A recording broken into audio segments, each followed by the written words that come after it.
Hey everyone, welcome to this video on tension force. So what I have here is a really neat picture. I like this picture. And the reason it's neat is this crane is just massive and it's lifting this gigantic object that's a mass of over 81,000 kilograms, 81 tons. It's incredible that a crane can actually lift this. But here's the thing, why can it do that? It's got a series of cables and all of these cables are exerting an upwards force on this particular object. So we'll call this my tension force. There's lots of them. And this through a series of ropes and cables is being pulled down at the other end using this little system here. So we see a lot of tension forces here, and you can do amazing things with them. So let's quickly review what tension forces are. So remember, what we have here is I've got a very simple object, and what we can do is we can look at the forces acting on this object. So we've got this force of gravity, and the object is being suspended from the ceiling. So we also know that there's a cable here, and the cable is exerting a force that's pulling the object upwards towards the ceiling. So we're going to call that the tension force. So the thing to remember is that tension forces are always pulling outwards away from the object. You can never push, it's always away. We also have to make a couple of other assumptions here. We have to assume that this cable over here has no mass. If it had a mass, it might affect the motion of the object. And the same thing is true in terms of its ability to stretch. We assume that there's no stretching that's happening here. So if the if the object was connected with a stretchable string or cable, it might affect the ability of this object to move. So again, we assume there's no stretch whenever we're dealing with these types of problems. So what I have here is I've got, I guess it's like a rope that's being pulled by this individual here, and the pull is obviously outwards over here.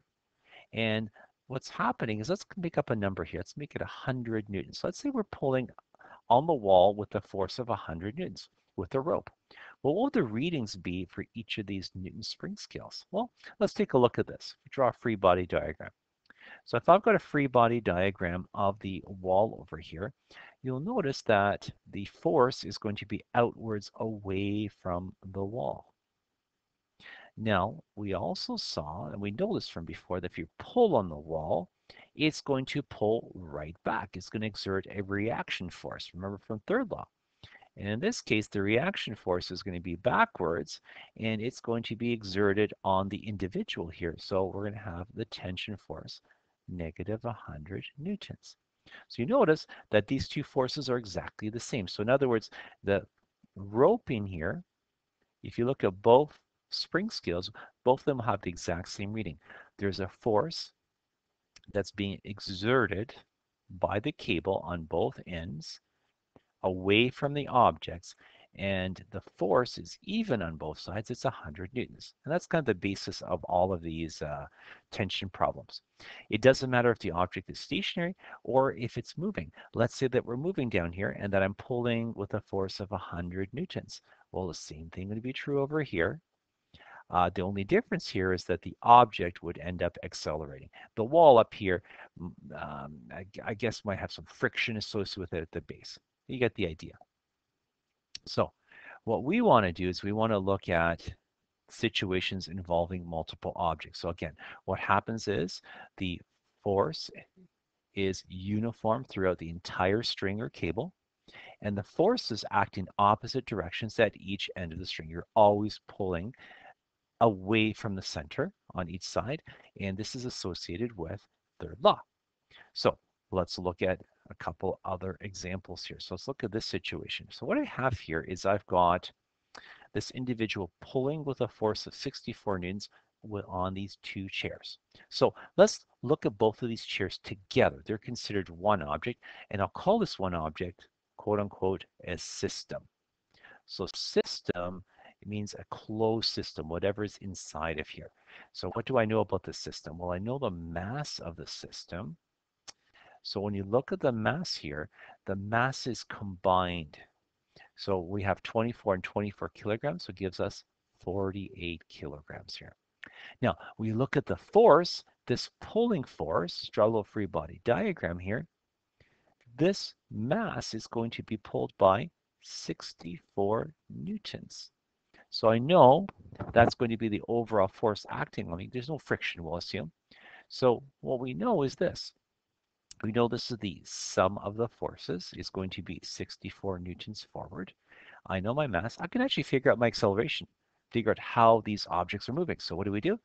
I look at the system acceleration, and I know it's equal to the overall force over the mass. So in this case, we have 64 newtons over 48 kilograms, and it gives us a value of 1.5 meters per second forward. So what that means is that both of these objects are connected and both of them are accelerating forwards at 1.5 meters per second squared. Well, fine and dandy. What are we doing next? Well, what if I wanted to figure out what's happening in the rope between here? That's going to be important. Well, what we know is this. Here, this rope here is pulling on both of these objects. Let's call this chair number 1 and this chair number 2. So it's pulling on both of them with a force of 64 newtons. So if I draw a little free body diagram here, this would be my, I'll call it FT1. This is 64 newtons. Well, because the objects are exactly the same mass, would it make sense that this rope over here, it's only pulling on one of these objects. So it only takes 32 newtons just to move that. So of the 64 newtons, 32 is being used to pull this object and 32 is being used to pull this object over here. Now, how about the free body diagram over here? Well, if you think about this, this is my overall force acting on me here. This force, the FT2, second tension, is going to be acting on the other object over here, the first chair. And it's going to have the opposite direction. There we go. So this first object's chair is being pulled with 64 and it's being pulled backwards by the reaction force of the first chair of negative 32. I add it together, you end up with an overall sum of 32 newtons. So you can see here how both chairs are exactly the same size, have the same mass, therefore they must have the same acceleration. Let's look at another practical example. So let's look at this situation. Very similar, but the difference is this. The masses are not exactly the same. So we don't know how this 63 Newton force is divided between these two chairs. We need to actually calculate it, and that's what we're going to be doing next. So the first thing we do is we're going to treat these objects as a system. And the only reason we can do that is because these two objects are tied together. They share the same kind of motion. So number one, since the objects are connected,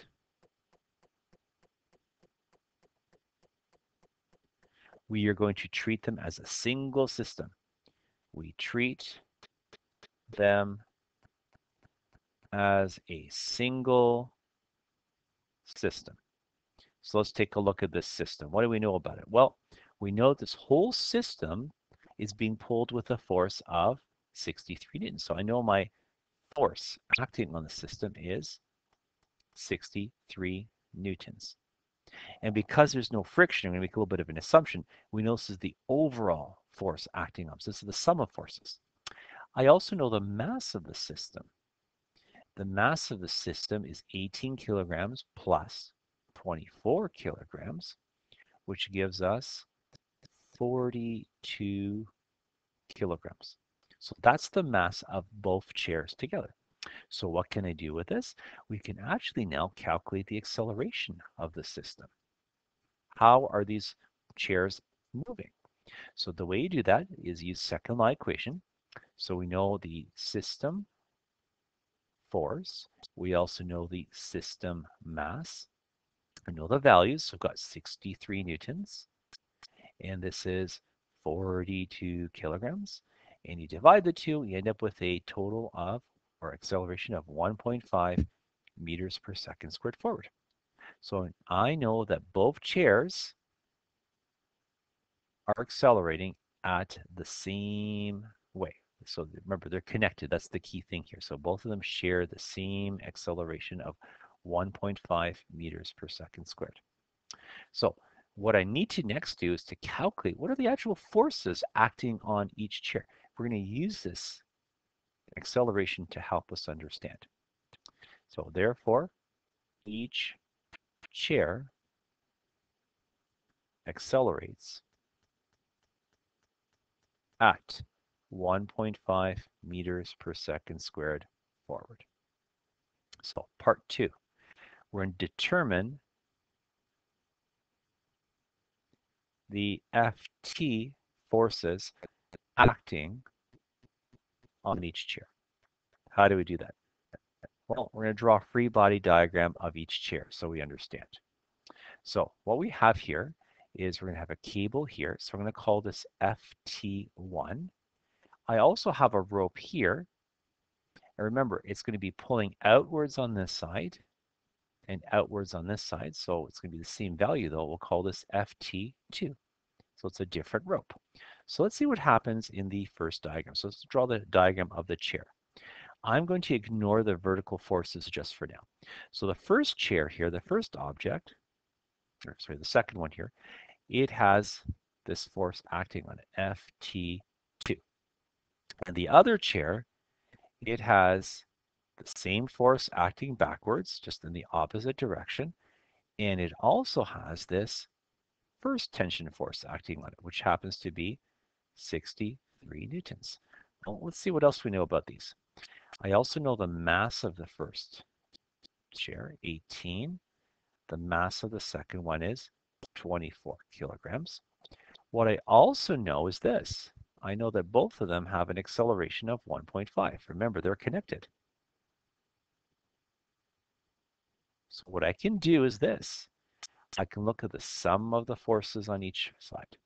We know that the sum of the forces is equal to, here, Ft2.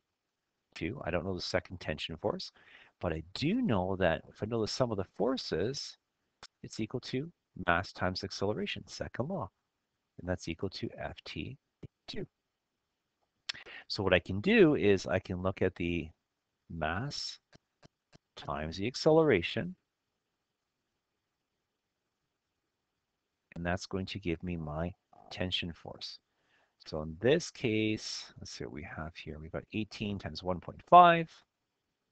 So 18 times 1.5, which gives me 27 newtons. So I know this tension force is 27 newtons.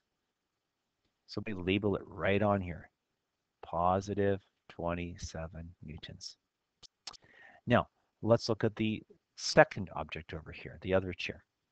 So here I have the sum of the forces of the second chair. It's equal to Ft2, the second tension force backwards, plus the one in the front. Now, I already know Ft2. It should be negative 27, but I'm just going to double check and make sure it works out. So I know that the mass and the acceleration here is equal to my overall force, and that's equal to Ft2 plus Ft1, which is 63 newtons.